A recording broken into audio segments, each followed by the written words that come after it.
So now the first thing I want you to understand, if you really want to wake up, is that you don't want to wake up. The first step to understanding or to waking up is to be honest enough to admit to yourself that you don't like it. You don't want to be happy. You want a little test? Let's try it. It'll take you exactly 1 minute. You could close your eyes while you're doing this little exercise. You could keep your eyes open. It doesn't really matter. But listen to this. Think of someone you so-called love very much. Someone you're close to. Someone who is precious to you. And say, I'd rather have happiness than have you. And see what happens.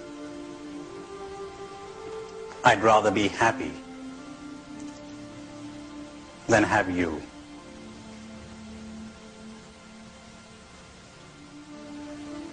If I had a choice, no question about it, I'd choose happiness.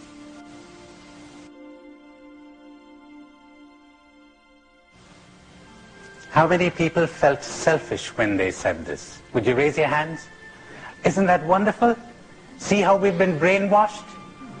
See how we've been brainwashed into thinking, how could you be so selfish? Look who's being selfish.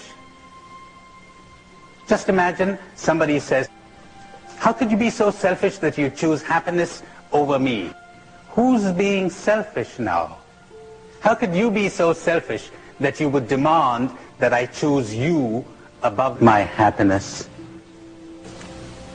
When I was a child in the 8th grade, a Jesuit cousin of my mother gave the Traore at the Jesuit Church in Milwaukee. And he opened each of the conferences with this word, for the test of love is sacrifice, and the gauge of love is unselfishness. So I think you should love it. That's marvelous.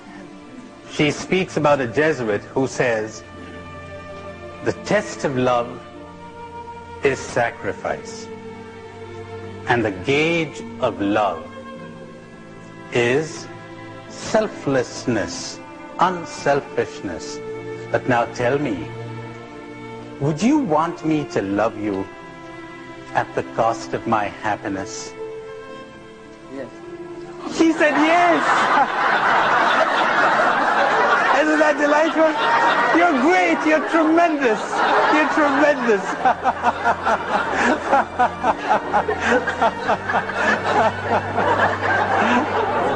Now, what's your name?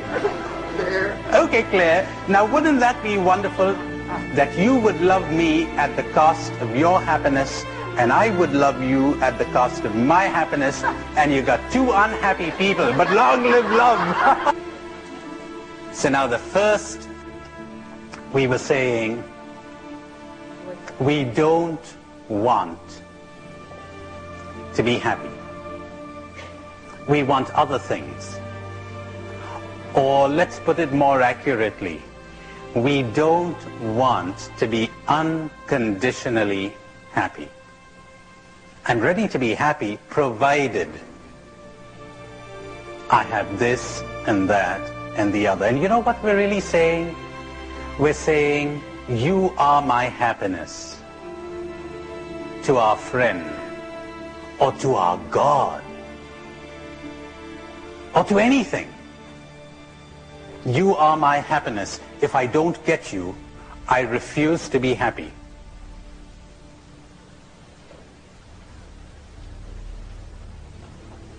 And it's so important to understand that. Yes. Give me your name. Jenny. Jenny.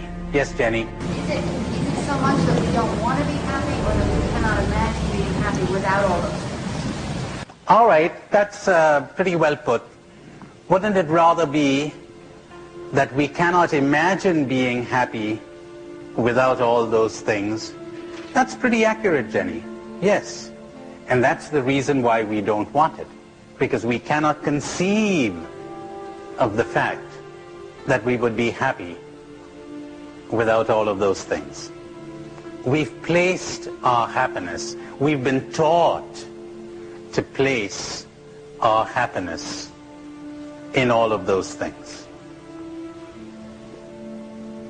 So that's the first thing we need to do if we want to come awake, which is the same thing as saying if we want to love, if we want freedom, if we want joy and peace and spirituality.